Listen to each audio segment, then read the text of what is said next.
குழந்தையெல்லாம் பிறந்துட்டேன்னா அப்படியே வந்து ரொமான்ஸ் எல்லாம் கம்மியாகும்னு சொல்கிறாங்க. அப்படியாங்க? அப்படிதான். ஆனால் எனக்கு இப்போ உன்னை விட இந்த உலகத்தில் உசந்தது ஒன்றும் இல்லை, யாரும் இல்லை, எவனும் இல்லை. நேத்து நைட்டு தூக்கி போட்டு மிதின்னு மிதிக்கிறாங்க. இவங்கிட்ட ரொமான்ஸ் பண்ணவே முடியாது. வா சரி ரொமான்ஸ் பண்ணலாம் வா. பல வருஷ காலமா ஒரு போஸ்.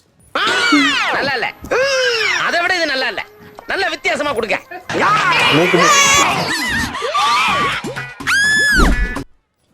ஐயோ நான் வரல போ. சரி